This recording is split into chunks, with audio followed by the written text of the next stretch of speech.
And with that, let's get the phone lines opened up here at the Voice of College Football. And the best way to do that is actually make the phone lines available to all of you. It's the College Football Show. I spent hours and hours and hours coming up with that incredible name, the College Football Show, the in caps. And appreciate y'all being here 10 p.m. Eastern Time, Monday, Tuesday, Wednesday, Thursday, Friday, and Saturday, or post-game. We'll look at the games on Thursday and Friday to see if we're going to go post-game or go 10 p.m. Eastern on Thursday and Friday. And want to check out some conference races. And the call-in line, again, is right there in the chat. The Amazon link's in the description section of this video and all the videos. When you shop on Amazon, please link that we provide. Do that for us. It's a very easy thing to do. Same shopping experience. Basically, what you'll find is that when you click on our link, it will automatically go to your account if you've got an account at Amazon. So it's that incredibly smart. Quite the intelligence. Okay, why don't we go to some calls here? We got our friend DeReal MVP showing up tonight. DeReal, what's going on? DeReal MVP. Hey, Mark, how are you doing this evening? I'm good, good, good. How are you? I'm doing well. So I guess the first and most obvious question is, how does Luke Fickell and Mike Norvell still have a job? Like, why do people believe in them? I can't answer that question, especially in the Luke Fickell situation, because he has done nothing positive at Wisconsin. And I don't even know now that I'm going back through the Florida State situation that I can even elevate Luke Fickell's incompetency this year past Mike Norvell's. I don't know what to tell you. As soon as both coaches walked off the field, actually in their previous games for Luke Fickell, 37-zip against Iowa, I thought, well, that's it. This is we've seen it so many times. I can think of guys like Brett Bielema at Arkansas, and I'm thinking of other, tenures that have obviously ground to a halt where a coach has been under siege. And, that last game is just like a more, Billy Napier, obviously this past week, although they won the game, we had David Waters from Gators Breakdown on the other night of the feel in the stadium and the reaction of the crowd. And usually it's a loss, of course, but, losing to Iowa 37-0. And then for Mike Norvell, that would be a fitting way to end that tenure. Of course, they lose to Stanford, and it's late Saturday night, Sunday morning, and they almost pull it out. Well, they would have had to go to overtime or a 2-point conversion, but you know what I mean. They get the call to go against them. They didn't deserve to win the game anyway, and lose to Stanford of all teams, and in that kind of fashion. And it just again had the feel of, okay, well this is it. And there, even if you believed that those particular men are, number one, good football coaches, which I think under the right circumstances, they could succeed. Obviously, Fickell already has, and Norvell already has at the Group of 5 level. And number two, even if you thought that there was some possibility that could happen at that particular school someday, there's just too much immediacy in this sport, and there's too much to be lost, and too many recruits to be lost, and too many donors to be lost.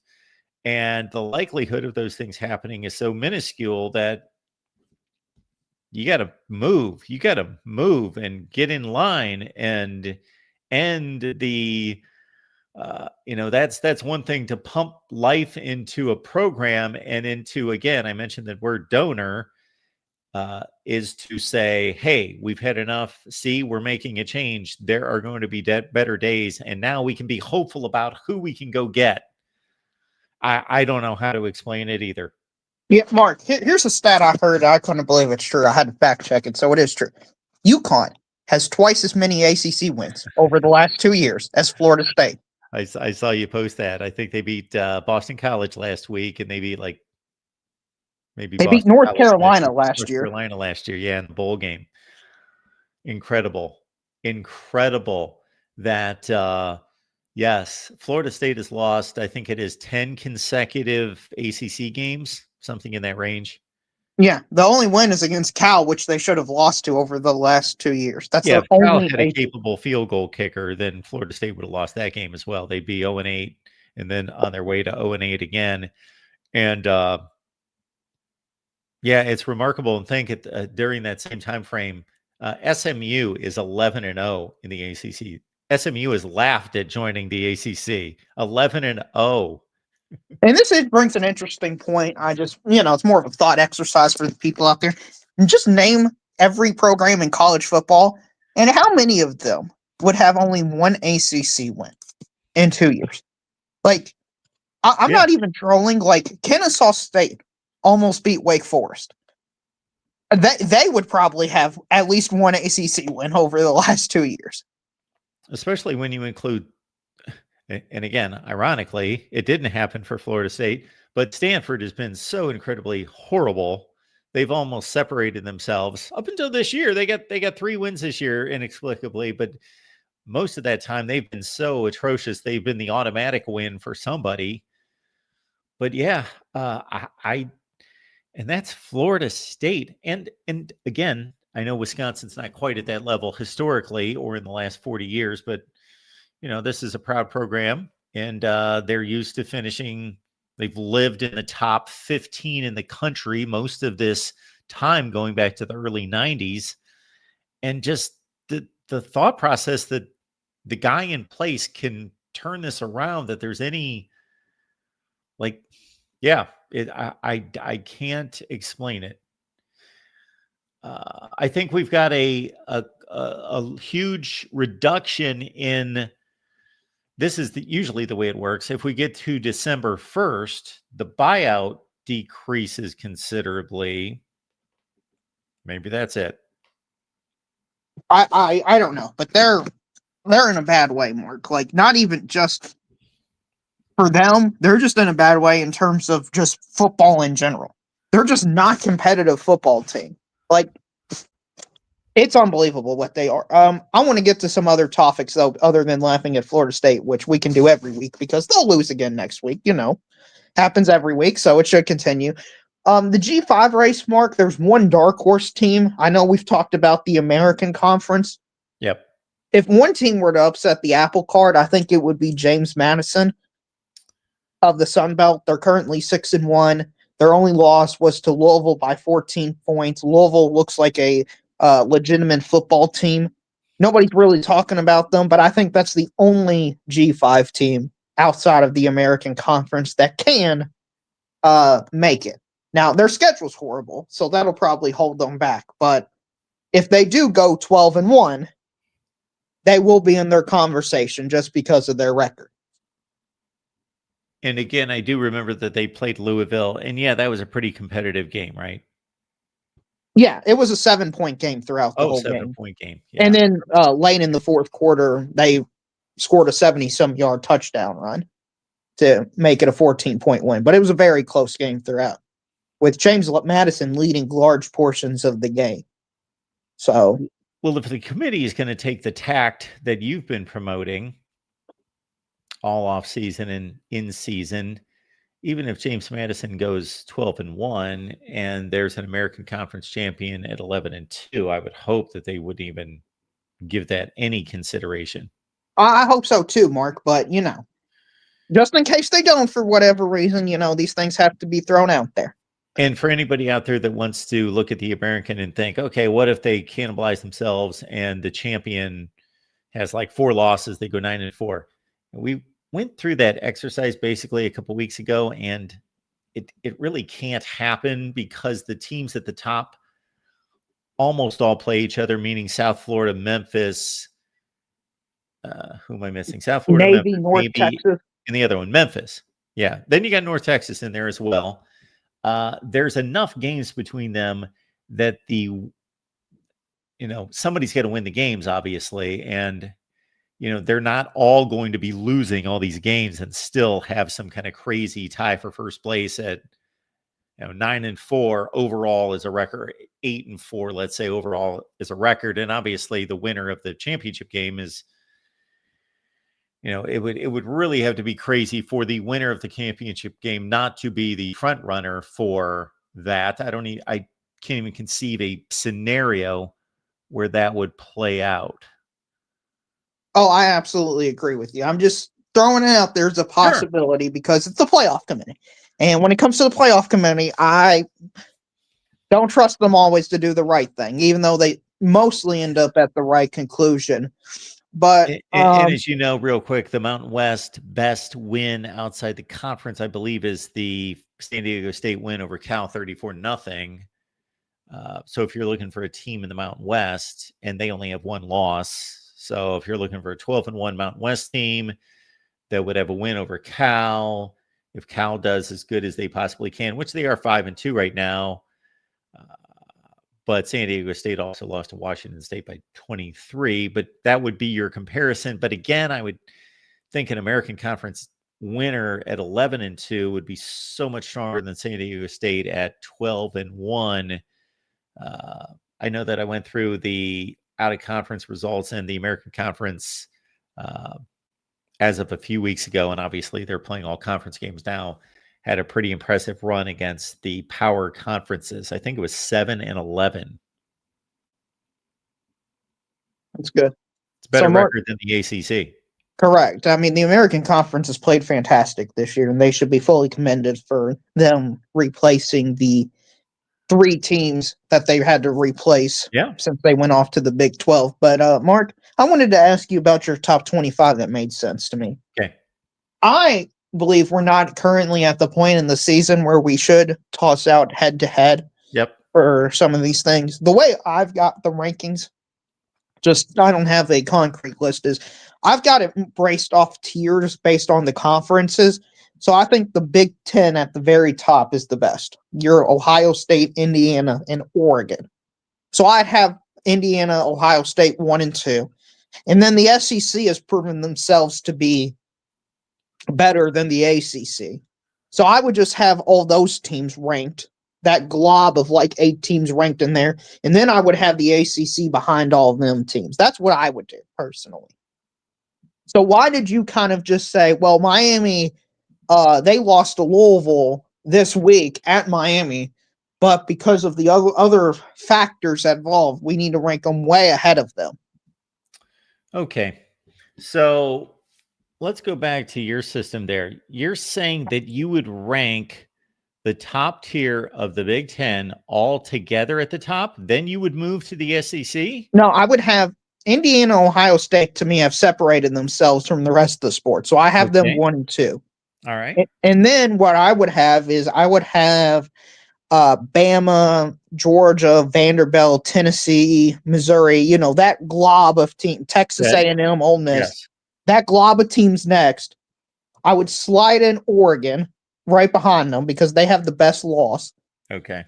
And then I would have your Virginia, Louisville, Miami in that order, and then Notre Dame.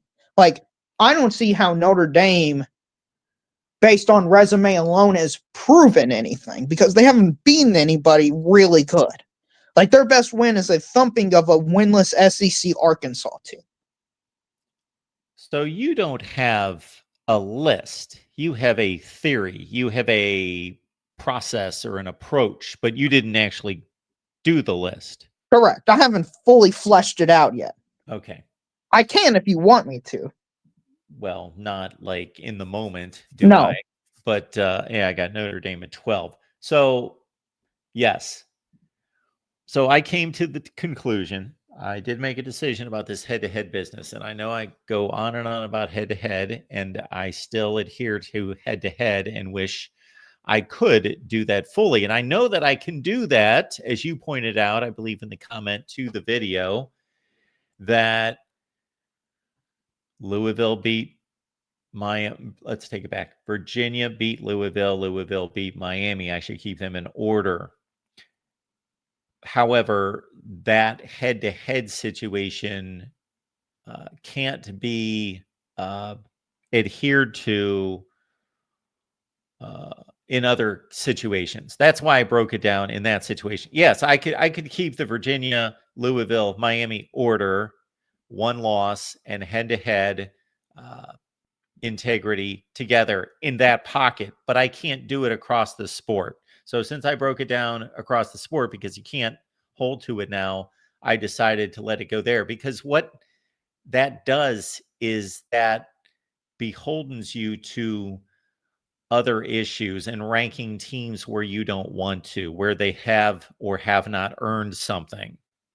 Do you follow me? I understand that. I guess my challenge to this is I need an example of what you're describing, because I don't see a team that would glaringly be underranked or overranked because of this issue. Yes. So I think originally, before I broke that up, I think I had Virginia, let's say at 13 or 14, Louisville right behind them, Miami right behind them. I had them, I did actually have that before I broke it up. I had it like 13, 14, 15. I think that those were the numbers or something very close to that. Now, how that impacted everybody else off the top of my head, I do not recall. BYU's undefeated, so I'm sure that I still had them above that group of teams. Well, yeah, then Notre Dame would be behind that pocket because they would have to Right. be behind Miami. Right, which to me makes a lot more sense where they're currently ranked. I think a lot of the Notre Dame rankings is based on a bit of projection of what they're supposed to do, based on, because if you just look at who they've been. Well, I'm not trying to do that. I Now, know. again, it's not a perfect process, and it's not truth be told, it's not the process that it was a year or 2 or 5 years ago, where I would just pour over this for like 5 hours, but it's more of like a 45-minute process now. I just believe in Notre Dame, so maybe I'm being much like the college football playoff committee. I'll go to whatever tenant out of my 3 that I want to. I just think Notre Dame's performance and their losses, and of course, to go along with my approach, it did take somewhat of a hit with Miami losing. Right. So one of those losses is not quite as sterling as it was, but they were strong against the USC team that came in at 5-1 and just beat Michigan, and only had a field goal last play of the game loss on the road at Illinois. And again, Texas A&M, that's about as close as you can lose a football game. Yeah, the Texas A&M loss is very impressive, but to me, the way the college last week, I would argue Notre Dame was one of the biggest losers of the week, because their strength to make the college football playoff has been greatly diminished. I mean, if you're a Notre Dame fan, you wanted ideally Miami, Texas A&M to go undefeated. And not only that, Miami kind of looks like a team that could lose to, your Virginia type, Georgia Tech level teams now. So I'd be worried if I was a Notre Dame fan for that aspect. To me, it's just that I was assuming Miami was a tier 1 football team where they were in the Ohio State, Indiana team, and it doesn't look like that's the case. And it looks like they're behind the Alabama, Georgia tier. And because of that, Notre Dame's got to drop considerably. Now, they're able to compete with the tier 1 teams, but they're also capable of losing to the tier 2 teams. So that's my issue with Notre Dame and how high. Like, if it was me, I'd have them around the 20 to 15 range probably, which is very good for a 2-loss team. I believe they're the best 2-loss team in the country by far, but they've only played 7 games and they have 2 losses. That has to matter at some point. You got to win the games. Okay, so you would have Virginia and Louisville, and who else ahead of Notre Dame? Well, I would have that SEC glomp that I was talking to you about ahead of which I him. do. But in terms of talking about looking at my rankings, who would you have Oh, ahead I of would Notre have. Can you scroll down a bit for me? I can only see 13 and 14. Dame? Yeah, so currently out of those, I would have Texas Tech, Vanderbilt, BYU, Virginia, Louisville, all ahead of Notre Dame. And then I would plot Notre Dame down. All right, Texas Tech just lost this game to Arizona State. Backup quarterback, though. Yeah, they had a backup quarterback in the game. And they beat everybody before them by at least 24 points. Okay. And the Houston win from a record standpoint looks good, and the Utah win looks good. You know, we would then play the next layer, which is who of those two teams beat, which would be pretty much nobody.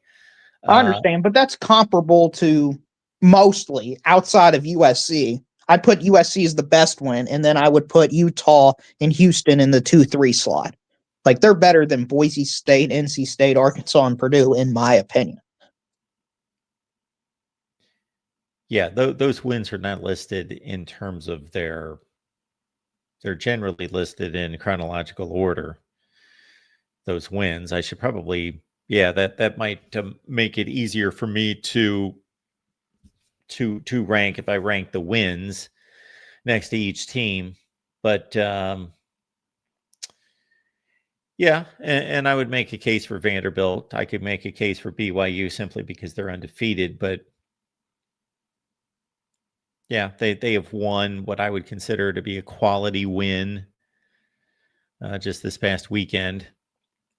And obviously Virginia's loss is not good. That's what really pushed me to Louisville not having another quality win and Virginia having a bad loss kind of pushed me to, okay, since I can't adhere to staying in order here, start to finish, then I won't do it.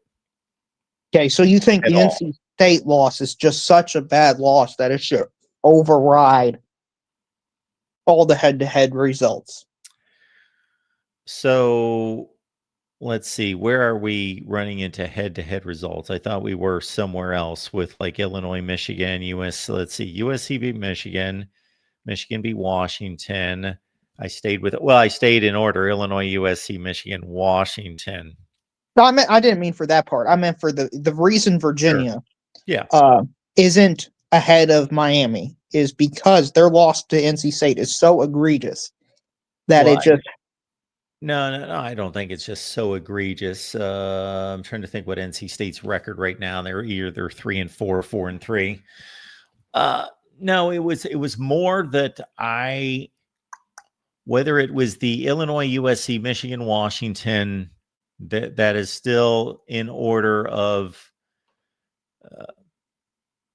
head-to-head, that there was a head-to-head situation in the Big 12.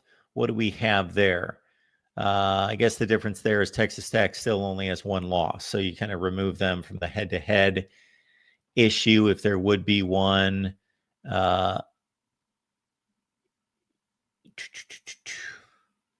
Yeah. I can't tell you from Sunday to Wednesday what my thought process. My head's in so many businesses right now that looking at my top 25 that was done 3 days ago. Yeah. I got you. My head from 8 in the morning until I come on this show, unless I'm doing other shows, is so away from college football these days. You're not getting the 2020 or 22 version of this rundown by any stretch. I got you. The final thing I'll ask you about this list then is Georgia Tech at 8. Yes. To me, that's just a pure record based. And I think record is important, but when you've been nobody good and you've struggled against a bunch of bad teams. I think you should be severely dinged for that. Yeah, I get your point. Okay, fair enough. Yeah, they had to come back to beat Wake Forest. That was ugly. That one in particular, and obviously Clemson's not a good win.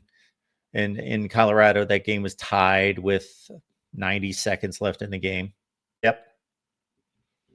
Okay. The final thing I'll ask you about is we got plenty of games this week in college football. I'm not sure if you've looked at the slate of games this week, but is there like any particular game that you say this is the most important game of the week, or this game is going to have large implications? Because it felt like last week there was a bunch of results that had a bunch of implications across the Yes. college football. It doesn't feel like that this week based on the schedule. We looked at the Big Ten schedule on Tuesday, and nothing really hit me there. But if you look at the entirety of the schedule, Yeah, this feels like generally an off week for college football. The best game of the week is Ole Miss Oklahoma. By yes, far. there you go. So you're thinking that even the loser of that game is okay. Oh, they're absolutely. Oklahoma's going to get in at 9-3. I've got that's just like a check mark in for me. Well, we got this. So we start this round robin of the games in the American Conference. So there's the South Florida Memphis game. If you in any way could buy into any of these teams in the Big Ten, which there are 8 of them that are 5-2, of any of them making a push toward the college football playoff, 6 of them are playing each other. Yeah, I don't believe in any of those. Including teams. Michigan. No, Michigan has to win out. And they run into Ohio State at the end of the year. Like a 9-3 Michigan team they're definitely not making the playoffs. They're not even close. They're not even in the conversation to make the playoffs at 9-3. So don't we think that Missouri and Vandy's a big game? Oh, yes, that is a big game. That's correct. Yeah, I think that would be at the top of the line. And then if you're just looking at conference championship games, BYU and Iowa State, for as ridiculous as it sounds, Virginia's playing North Carolina, and I don't consider any game out of Virginia's. What they've done is impressive, and I'm rooting for them actually. But if they stumble at any point, is anyone going to be surprised? No. But they're undefeated in the conference, so they can stumble. Right. Well, depending on tiebreakers, I shouldn't say that for sure. To me, this is what's interesting about it, this college football season. The ACC is because of this Louisville-Miami game, and with how easy of a path Virginia has, like Miami might go 11-1, not make the ACC title game because of how bad Georgia Tech Virginia's schedule is. Yes. So is the ACC going to get 2 or even 3 bids? It's weird to say and weird to think about, but that's like I don't see the committee picking a 9-3 team over a 12-1 team with a loss in the conference title. Like that would be extremely bold move if they did that. And I think they should do that, but I don't know if they are going to do that. Yeah. So if we play out the most severe example of that, then we're looking at Georgia Tech and Virginia do not play each other. They also sorry.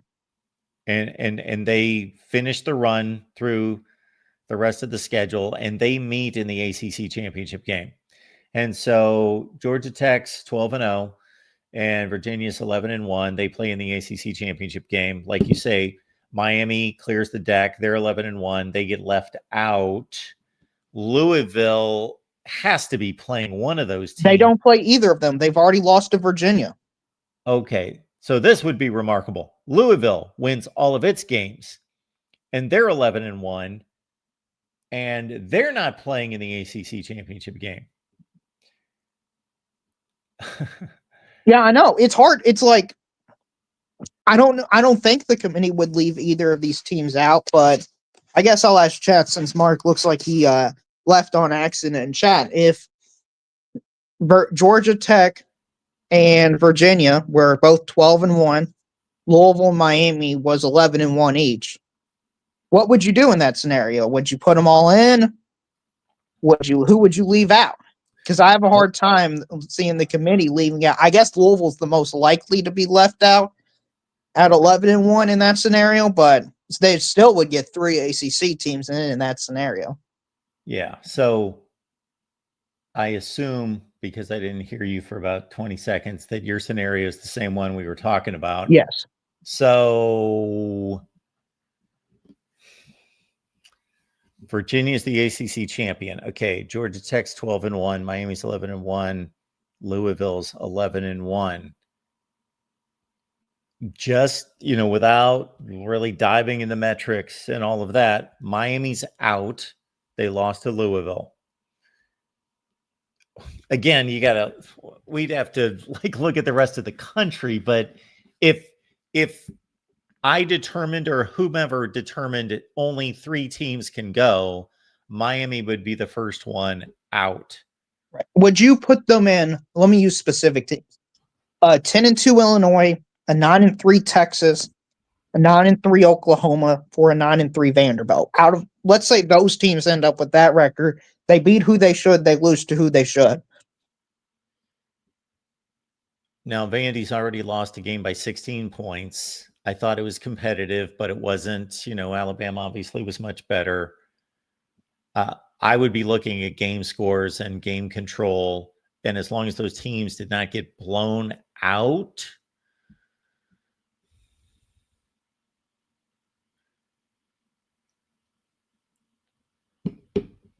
that is a tremendous question. Oklahoma, yes. Although then we got a Texas issue because they lost to Texas and Mateer played. Right, and that game wasn't particularly close either. No. And the reason I think this is a somewhat plausible scenario, by the way, is the bottom of the ACC is horrific this year, Mark. I'm talking uncompetitive against most of the Power 4 bad. You put everybody Clemson, Wake Forest, North Carolina, those Boston College, Stanford. I don't see even how in an off day Georgia Tech, Virginia, Miami, Louisville lose to those teams. Because they're just that bad. Yeah, it doesn't seem like it. That you've stumped me on that one in regards to my decision. 11-1. Well, Virginia would be 11-2 with the conference championship loss, and the committee's going to have to kind of squirm and scramble about how it's going to look at losses in conference championship games again, just like they did last year, which I don't completely agree with. I understand the logic. I don't think it's completely insane or anything. Discounting and not penalizing teams to go to conference championship games, but it's football being played, and it's one of the most important games. I'm not talking about toward the championship game or the championship of the conference. In terms of evaluating teams, seeing them actually play, the best team in the conference is a enormously valuable data point and evaluation piece. Yeah, I want to see this happen. I would, yes, this would be phenomenal to see these especially the 9-3 comparisons. Right. And the reason I think this is possible again is you look at the schedules for all these teams. They all played all the bad teams, basically. The only ones is I think Louisville plays SMU, and that's about it in terms of competitive football games on the docket. Yeah, I know that Clemson's been bad, but I wouldn't necessarily dismiss Clemson spoiling. I think Clemson's solely their brand now. They aren't even competitive against the mid tier of the ACC. They're not Like, competitive. did you see the SMU Clemson game? I saw a little bit here and there. SMU just was the better team start to finish. The only two wins Clemson has is against garbage can teams in the ACC. I mean, Yeah. they've proven nothing this year. Yeah. Well, they also were playing with their backup quarterback, but that I mean, I regardless, get it, but it's Clemson, man. It's Clemson sure. against the ACC. It's not like they're even being the powerhouse of the ACC. Like, Yeah. Yeah. Louisville's got 3 consecutive games. No, they're at Virginia Tech. Obviously the SMU game's going to be, and Kentucky, they can certainly play them close. maybe Kentucky I don't think so. they can play Texas and Ole Miss close. They can play Louisville close, that's for sure. Maybe we're done, Mark. I mean, we don't have a quarterback that can do anything. I mean, did you see the box score of that Kentucky Texas game? No, I watched overtime. It's like an algebra equation that you just look at the box score and you look at team A, team B. Kentucky had like 3 times the passing yards, double the amount of rushing yards. Yeah. Still lost the game. Yeah. I mean, saw the numbers on the screen during overtime. That's how? I mean, how is that even possible?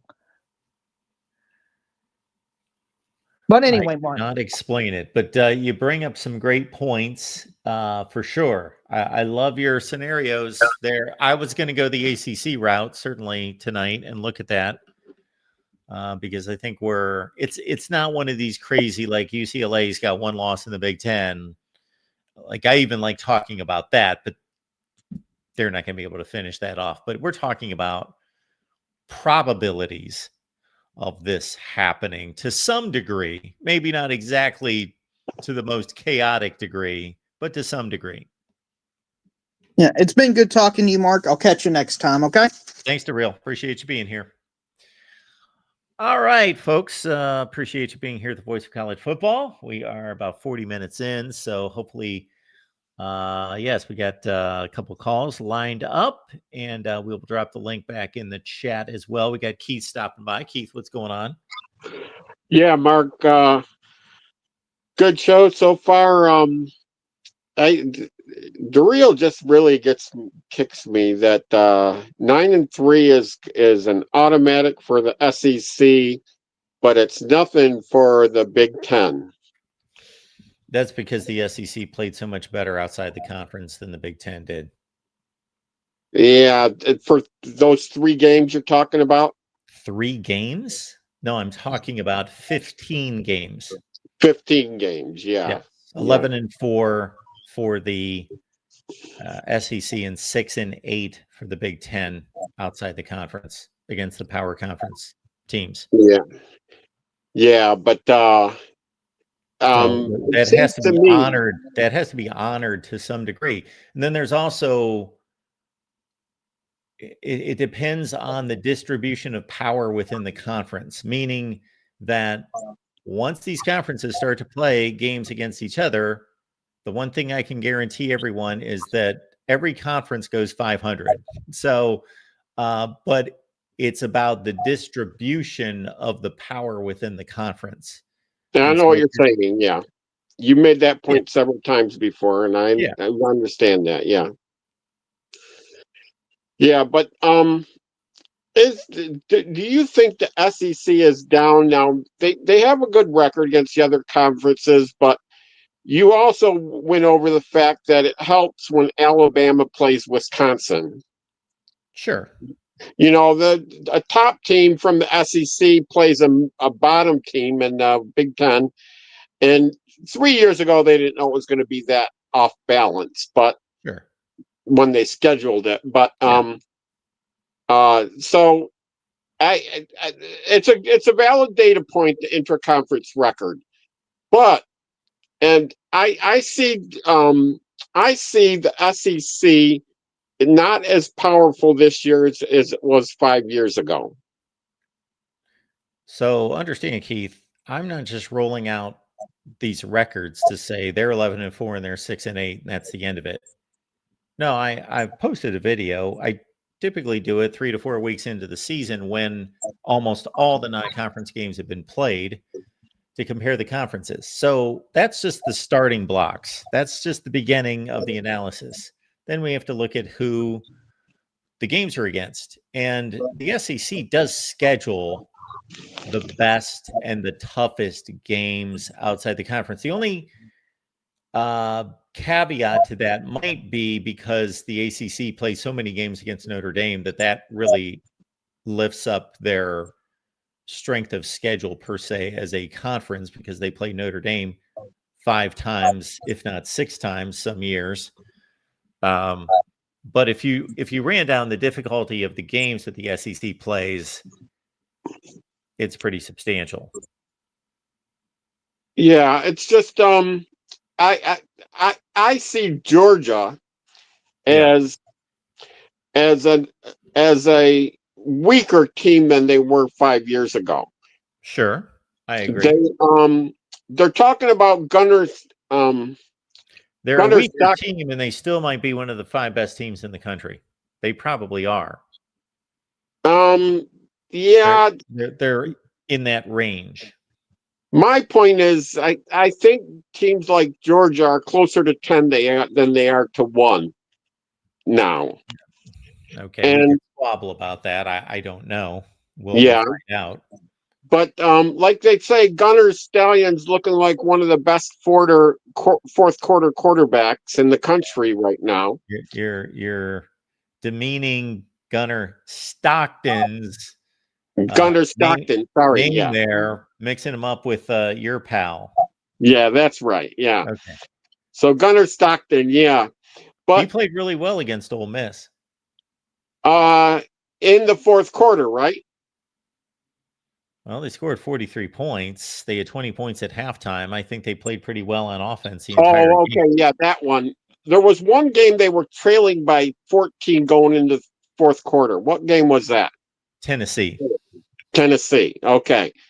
So you can say, well, Gunner Stockton, he played well in the fourth quarter, but in the first 3 quarters, he didn't play so well.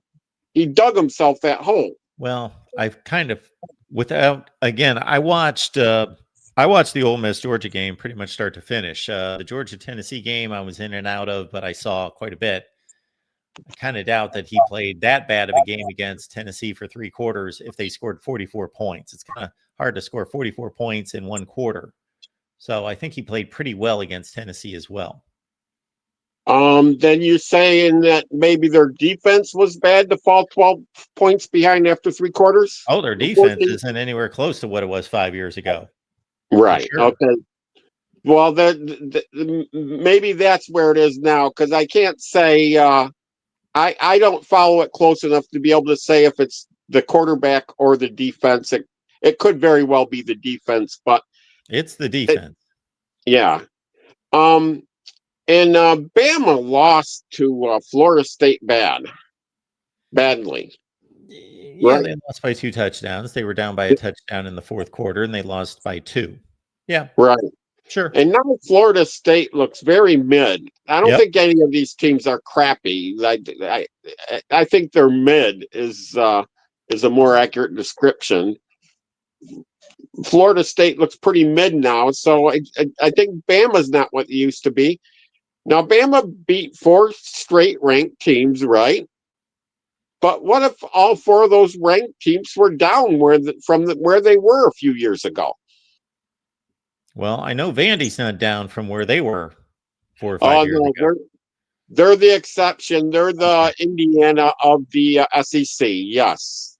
Yeah, they're the outlier. They definitely. Yeah. They definitely. I don't know if Missouri's down from 5 years ago.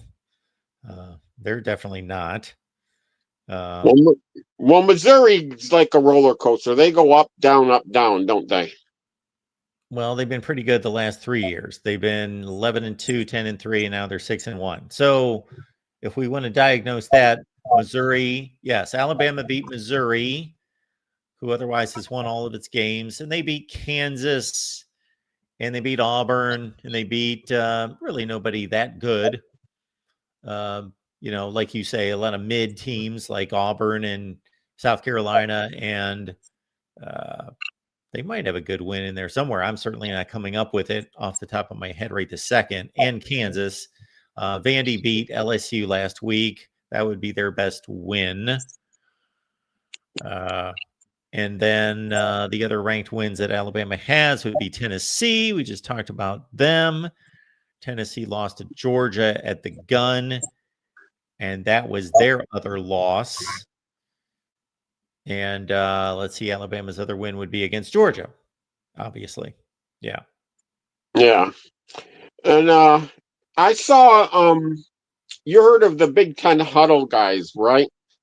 They Is the that my one of buddy the JR? That used to be with they us? are, yeah. Yeah. Yeah. JR. Yeah. I know that JR used to do work for us, and he's got the Big Ten huddle, but I don't know anything about it. Yeah, I don't know that much either. I've only seen them a few times. They're relatively new on my feed, but I'm seeing them more and more. And I thought I saved. I was looking while I was waiting while Darrell was talking. I looked to see if I got a screen capture of his top 25, but Okay. he had a what's that? Keep Okay, going. but he had a top 25 that I counted 10 Big Ten teams in and 6 SEC teams. And Okay. he said he calculated the softness of the SEC that is this year, and he was re-ranking. He re-ranked the top 25, and then did his playoff and stuff, his rankings off of how they were beating each other with a more more. He's a Big Ten show, so maybe you could say with a more Big Ten bias, or maybe you could say it was more objective. But he had 10 Big Ten teams and 6 SEC teams. Okay. Well, there's different ways to do top 25s. I tried to do it based on resume. I don't necessarily believe that the 25 teams I have are the 25 best teams in the country, but they're close to being the 25 best. But I'm going by a resume. Now, see, if I would count, I've got 2, 3, 4, 5, 6, 7 Big Ten teams. And I've got 1, 2, 3, 4, 5, 6, 7, 8 SEC teams. And I would challenge him, obviously, if he wanted to come on here, we could have a discussion, that, again, I'm going to make the point, and I don't know how you can disagree with this in any way, that once these conferences start playing against each other, it is very difficult to, say, after the Big Ten starts playing all of its games against each other, that you can have a better evaluation of the Big Ten or a higher opinion of the Big Ten than you did before, because all they're doing is playing against each other. To evaluate the conferences against other conferences, you have to look at the games that they play against each other and how well they play. And the SEC has just played, I hate to say it for any Big Ten fans out there, I didn't like to hear it for the majority of my life, but the SEC has played a lot better. And I wouldn't argue that 2 and 3, and especially 5 and 10 years ago, I would say the SEC was clearly better. Well, you can't argue it. Okay, Keith, make a separation here. Let me make a distinction. I am not saying for sure that the SEC is a better conference, but what I am saying is that they have played better outside the conference in the Big Ten, and that can't be debated. It can't be debated. Okay, I'm not debating that. And I say can't. If you look at the results of the games, like one of them's 11-4, and they've actually played better teams, and one's 6-8, and they've not played as good at teams. Um, that I that I would have to see, and I haven't broken it down game by game, but um, the Big Ten has 2 undefeated teams in it right now. Yeah. SEC has 1, right? Texas Yeah. A&M. Yes. Yeah. So, and we've got 3 in the top 5, or is Oregon 6 in years? Okay. What is it? This is where you lose me, Keith, because uh, even citing my rankings shouldn't even be part of it. We shouldn't be citing anybody's rankings because we should just be citing the game results. Yes. Which are behind all the different rankings that are out there. Sure, and they're interpreted different ways. And they're interpreted different ways. Yeah. Those 3 teams, let's take the top 3 teams in the Big Ten, Ohio State, Indiana, and Oregon. I would say that the 3 combined only have 1 win outside the conference that really means anything, and that's Ohio State beat Texas. Yes. I agree with that. And yeah, and so for interconference, I agree that's a data point, but any data point that comes from the first 3 weeks of the season, I think is one of the weaker data points in general, because the teams aren't their best at the beginning of the season. Okay. You were Like, just dinging Alabama for losing to Florida State. Yes. And that is not that's because Alabama's supposed to be an elite team, and Florida State was supposed to be a mid team in the ACC. Well, I'm just trying to hold you accountable to both statements. You're Right. saying now that the first 3 weeks of the season are lesser value data points because teams change, they get better, they get worse. But then you were citing that Alabama's lost this bad game to Right. Florida State, which they have. Yes, They should take the hit for that. and Keith, I still give Ohio State credit for beating Texas, even though it was the beginning of the year. Yeah, Texas is not the number 1 team in the country, but they're still an extremely talented team, and I still think they're one of the 15 best teams in the country. Yes. Yes. Let me draw it up this way, Keith. Let me draw it up this way for you. Let's say the Big Ten has 3 incredible teams, and they might. It might be exactly the way it is right now. That let's say Ohio State wipes out everybody else they play. Indiana wipes out everybody else they play. Oregon wipes out everybody else they play. And we only had 1 game between those 3. And those 3 just show that they are so much better than the rest of the league. Okay? Yep. Let's say the rest of the games are 50-0 by all of them. Of course, that's not going to happen, but let's just case example that. So we're seeing this huge gap in the Big Ten between 1, 2, and 3 and the rest of the league. Let's say the SEC, we continue to see just this haphazard of the top 10 teams can all beat each other. It's just all over the place. Similar to last year, if you go to 3rd place in the SEC, that team was 5-3 in the conference, and you had 8 teams that went 5-3. Let's say we have that, but all the way to the top of the league. Well, the case can be made, and it's a pretty clear case, that these 3 teams in the Big Ten are all better than the best team in the SEC. But the SEC might have a better conference from top to bottom. That's what I'm somewhat stating here. And what's more important for a playoff is having those teams at the top. It doesn't matter that your 10th best team in your conference is the best 10th place team in America. That doesn't matter when we're picking playoff teams. Who cares?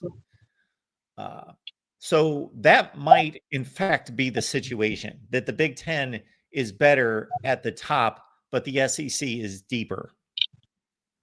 And that's what I actually believe is the case. Yes.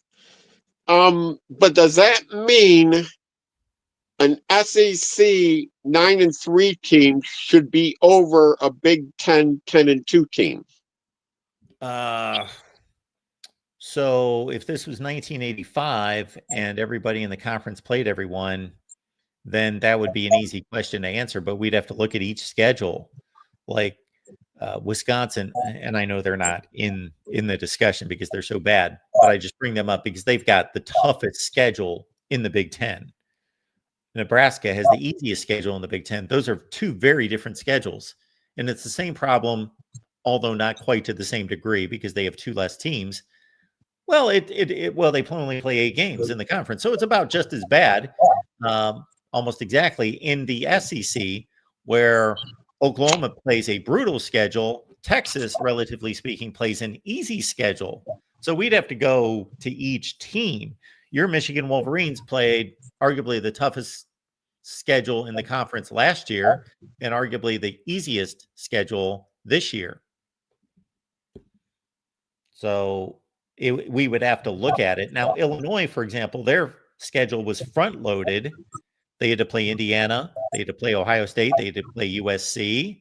And obviously, they've lost 2 of these games, but now the back portion of Illinois' schedule, and that's good that you bring them up because they may be able to, if they win at Washington on Saturday, they should finish the season 10-2. Yeah, really, there's 4 or 5 teams that are 5-2 right now, or no, in the Big Ten, there's 8. 4-2, 8 teams that are 5-2. Yeah, and all those teams that win this week are taking a big step to the playoff, and all the teams that lose are taking a big step back. Yes. Yes. Pretty safe to say. Yes. Right. And what that tells me is every frigging game is important. Yeah. And so when we get to it, whether if you've got a 10-2 team in the SEC and a 10-2 team or 11-1 team in the Big Ten, every game's important. That 11-1 team should get in. Well, just because they're important games doesn't mean they're tough games. You know what I mean? Oh, yeah. The games against Wisconsin and Rutgers are going to be important. Not tough. Yes. We're looking at Illinois' closing run here, and Rutgers and Wisconsin shouldn't be tough games, but they're important games. They have to win them, so they're important. That Northwestern, Maryland, Rutgers looks like Michigan next 4 games, too. Okay. Yeah. We've got an easy next 4 games coming up before you guys. Well, on mid games, I should say, not easy, mid games. Yeah. Maryland actually plays tough against everyone. They just find a way to lose. Yeah, they generally lose by 2 touchdowns or more too. They don't lose it. They lost 3 straight games where they had a 2-score lead in the fourth quarter. There you go. Yeah, that's what I was thinking of. Yeah. They win with fourth quarter leads and blew 3 games. Yeah. Yeah. Yeah. So they've got a way. They find a way to lose it. No matter how well they did. But Washington had that against Michigan too, and Michigan shattered that pattern against them. Okay. No, Washington had a pattern where they were close at halftime and they ran away at the second half. Okay. Yeah. Right. And Michigan blew that up. All right. Yep. All right, Keith. All right. Appreciate you being here. Always good talking to you. No question, Keith. Thank you for being here. We're past time, but we'll give our buddy Trey a minute. Here we go. Trey's here. Trey's, what's going on? We'll get to these super chats as well. Mm-hmm. If you want to, you can go ahead and do super chats if you want to. No, we'll go with you here, Trey. What you All got? Right. The first thing is, I want to do a game preview for you. either Houston and Arizona State. Nobody's really talking about that. That's an intriguing game at top of the Big 12. And also South Florida and Memphis. Whoever loses this game will probably be out of the group of 5 bid. Just as safe to say, right? Everybody, I hope everybody agrees with that. The winner, I don't agree with it. The winner of that game of Memphis and South Florida is probably going to go on.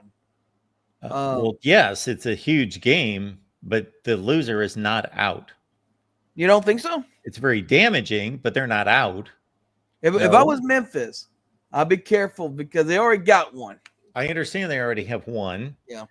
But if they lose the second game, it's their only conference loss, and they can still go to the conference championship game and win and be 11-2.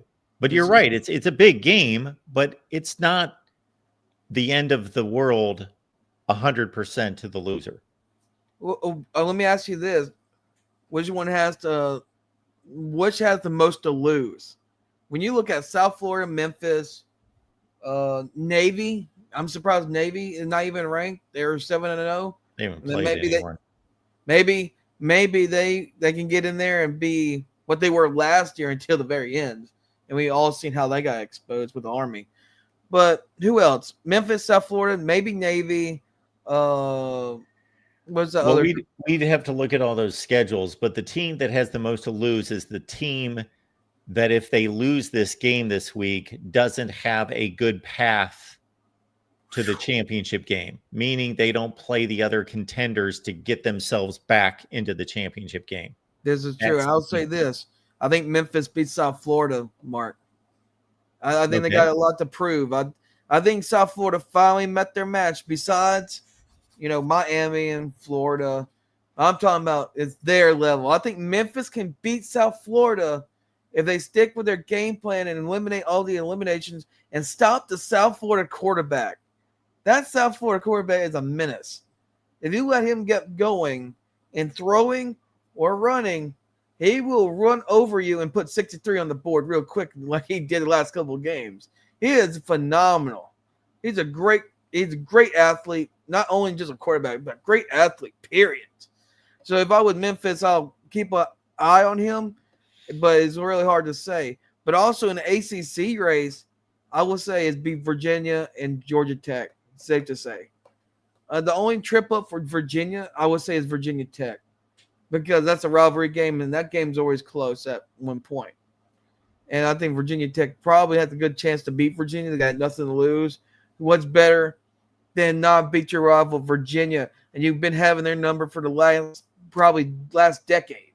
So if I was Virginia, I wouldn't be, celebrating yet. You got a couple weeks left. But Virginia's not going to be an easy thing for them because that's a rivalry game. I'll be very careful. But don't forget about Louisville either, because they're a really good team. Imagine they get an ACC championship. Miami could be in there. And don't forget Duke. Everybody else is forgetting, talking about everything. Duke is they could be dangerous. I think Duke can somehow slide in the ACC championship, and no one's really talking about them. They have not only got better the weeks went by here, guys. In the ACC, though, I'm in the beyond the ACC conference. They're not really good beyond the schedule, but they got better, and that's pretty impressive with a below average conference. Half of them not very well, but 3-1. They're right in the thick of it now, Mark. Yeah. Well, if we're gonna take it that direction, then Pitt has a shot, and so does Cal. They maybe only have one loss. Yeah, but if they get 2 losses, let's just be safe to say, Mark, if somebody, let's say all conferences, if you get 2 or 3 losses in a conference, you're basically done. You're done. There's no way you can make up 2 games behind. So anybody below like 2-1 is way behind. I think Cal will be eliminated soon. Pitt maybe. SMU, I don't think they're good as people think they are. I think they haven't met their match yet, and beating Clemson by 20 doesn't really prove anything. I think it's just going to be down to Georgia Tech, Virginia, maybe Duke if they can hold on, but that's a long shot in Louisville. I don't think Cal can keep up with. I think they go bowl eligible. I do believe Cal will be bowl eligible. All right, Trey. We're spinning our wheels a little bit here. We get it. These we've been sizing up the ACC for the last hour, but yeah, we got you. You got anything else for us tonight? Yeah, for Florida. Real quick. Yeah, for Florida, Billy Napier got fired. I was really, really happy about it. But I want to know, why is everybody not very happy for either Florida fans and college football? Why is everybody hating on John Gruden? They think they can't. I know you you can't love compare John Gruden. You can't compare John Gruden to Bill Belichick. I mean, John Gruden would do way better than Bill Belichick. Wait a minute. You can't compare them because there's no comparison of them as NFL head coaches. That's why you can't compare them. Yeah. Yeah, but also Bill Belichick's an all-time legend, and John Gruden was a really good coach, but he's not a legend. Now I say this though: if we hire James Franklin and Marcus Freeman, I don't know what I'm going to do, because you don't want either one of those guys. No, hell no. You don't want Marcus Freeman to coach at Florida. No, he's good at he would. Who do you want besides John Gruden? Lane Kiffin or Jed Fish? You want Jed Fish? You take Jed Fish over Marcus Freeman? Yes. All right. Because he already knew about the Florida standard. He was there. You want not only just to win in the losses, Mark. What is the Florida standard? But you got to fit. You got to fit the mold, though. You know, Mark. You just can't just plug and play because of winning and losses. That would happen to Billy Napier. We think he was going to come in here and help us, and he surely didn't. Jed Fish knows the ins and outs. He knows about Steve Spurrier. I think he was a ball boy or assistant to Steve Spurrier, so he had some kind of knowledge what's going on in Florida. So he'd be a perfect fit. John Gruden, he's a winner with his energy. Lane Kiffin, if it can't be John, I'll go all in on Lane Kiffin. I think he would take the job. And I heard earlier today he actually had a meeting with Florida. I don't know if that's real or not, but I heard he did have a meeting with Florida. And if he did get offered to Florida, he will take it, because Ole Miss is a mid-tier. Yeah, I said it. Ole Miss is a mid-tier SEC team. Imagine what they can do at Florida with the recruiting bed and the style of play he has and the players he can have. He can win championships with Florida and overthrow Georgia and Alabama. Okay. This is the last question of the night, Trey. You explain to me why Florida is a better program than Ole Miss, and don't bring up anything about history. Oh, God. History? Well, think about it. I mean, there's a ceiling with Ole Miss. They can't listen. It's not about Lane Kiffin and his, he can't win at Ole Miss. It's proven anybody can, not anybody, but he can surely show the way of winning at Ole Miss, Mark. And he has done it. There is a possible way to win in Ole Miss, but they got to be a ceiling. Florida, you're not proving anything to me here, Trey. Well, Florida don't have a ceiling. You got to explain to me why is Florida a better job in 2025 than Ole Miss? I'm not saying you're wrong. I'm just saying you can't say because they had Steve Spurrier and they won national championships, or they had Urban Meyer, because that has nothing to do with what's going on today. The only reason I could think that Florida might still be a better job than Ole Miss, because obviously it has been since I was a little kid up until a few years ago. It's been a better job than Ole Miss. But right this second, I guess because there's better recruiting territory, obviously, in Florida than in Mississippi. And I guess they have more money. I don't know this. But if somebody could explain this to me, and that could be verified that they've got more money, more donors, and all that, then okay, I'll take that. They do. It's the prestige. It's the recruiting bed. I don't know. Florida's a huge recruiting bed, and they have more training facility, and I think they can make it, add more to it with the money and the boosters.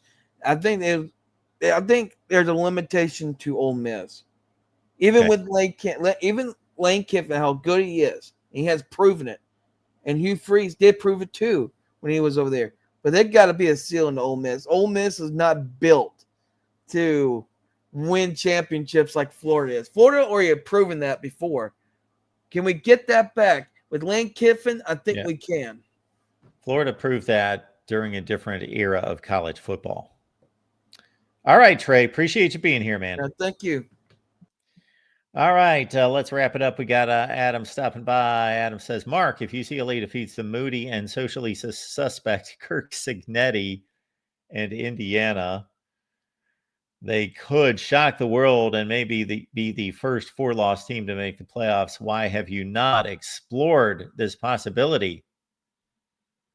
I've actually explored part of that, but not the absurdity of a 4-loss team making the college football playoff. Yeah, imagine if UCLA ran the table. They'd have a win against Indiana, Ohio State. At least those 2 teams I know they play. Nebraska, which is nothing to brag about. I know they get and USC. So that's 4. And I think they got Washington. I think that's their final 5, actually. I think I came up with it there. UCLA would finish the season 8-4, 8-1 in the Big Ten, and they'd have wins against Ohio State, Indiana, USC, Washington, and whoever else I just mentioned. There was somebody else in there that was decent. Wouldn't that be something? That would be a debate to have that, okay, this is not the same team, but let's get the Indiana win. Adam, let's make a deal here. UCLA beats Indiana, and we will explore this possibility. Beat Indiana, and then we will look into UCLA's team and their chances of running the table and making your dream come true and forcing the College Football Playoff Committee to look at the current team and not the team that was playing in September. I know that's your dream, and that's what you want. And so we got Daniel stopping by to say, hit the like, OHIO. Thanks for being a member, Daniel. And we got Jackson Johnson letting us know. Tune in for the exciting Thursday lineup tomorrow from the Alabama Call-In Show, the Michigan Call-In Show, the College Football Late Night Show here. Much more, all right here on the Voice of College Football Network. Thank you for that, Jackson. All right, folks, appreciate you being here at the Voice of College Football. We'll be back on Thursday night at 10 Eastern. See you then.